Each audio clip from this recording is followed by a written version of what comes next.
ये भी मैं आपसे शेयर कर दूं। मार्च 13 को आपको याद होगा फील्ड मार्शल आसिम मुनीर साहब गए थे और प्राइम मिनिस्टर शहबाज शरीफ साहब सऊदी अरेबिया गए थे 11 मार्च को। 12 मार्च को ये गए थे और वहाँ पे बड़ी डिटेल मीटिंग हुई।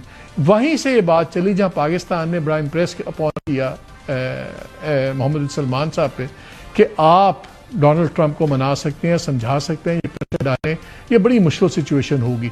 वहाँ से ये सारी बात चली है।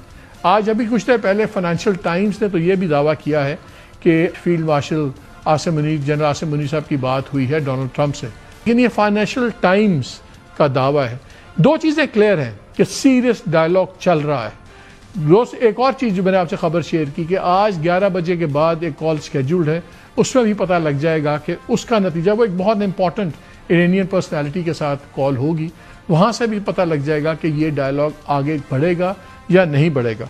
लेकिन इस तमाम चीज़ को समझने के लिए डोनाल्ड ट्रंप के लिए आज की बातें सुननी, मैं क्विकली आपको सुनाता हूँ। वो मीडिया से बात कर रहे थे तो उसमें उन्होंने कहा कि जी बड़ी अच्छी बातचीत चल रही है और मेरा ख्याल है कि ये कॉन्फ्लिक्ट जो है अब बिल्कुल ख़त्म भी हो सकता है, वेरी वेरी सब्सटैंशियली, यानी बड़ा मीनिंगफुल। और उन्होंने खुद कहा कि स्टीव विटकॉफ और जेरेड कुश्नर इन डिस्कशंस में इन्वॉल्व हैं। जब उनसे पूछा गया कि किसके साथ, तो उसका उन्होंने जवाब दिया कि वो मैं अभी नहीं बता सकता, बड़ी रिस्पेक्टेड पर्सनैलिटी हैं, मैं नहीं चाहता वो मारे जाएं। फिर ईरान को कहते हैं they want very much to make a deal, we would like to make a deal too. यही 2 दिन पहले कहते थे कि मैं बात ही नहीं करना चाहता। फिर उन्होंने कहा कि कुछ एडिशनल फोन कॉल्स मंडे को होंगी, followed by an in person meeting very very soon, कि मंडे को कुछ इंपॉर्टेंट फ़ोन कॉल्स होंगी, यानी कि आज के दिन, और उसके बाद हो सकता है फेस टू फेस मीटिंग्स भी हो जाएं।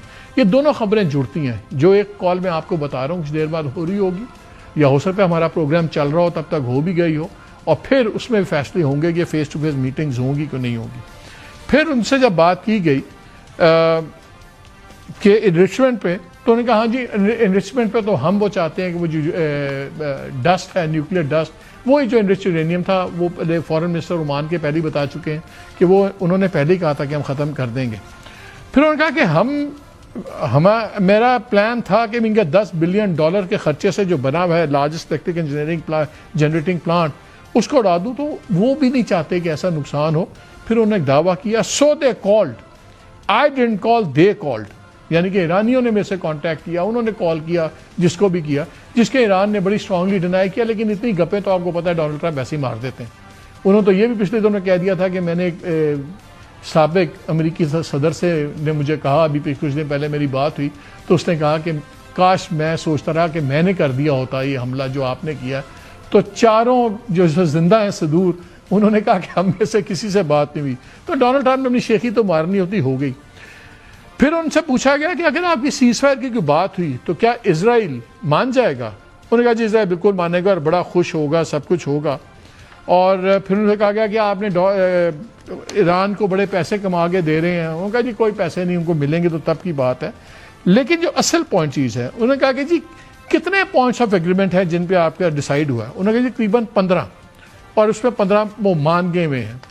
लेकिन इंटरेस्टिंग बात उन्होंने जो एक ही जो कंट्रोवर्शियल है वो है लो की ऑन मिसाइल्स।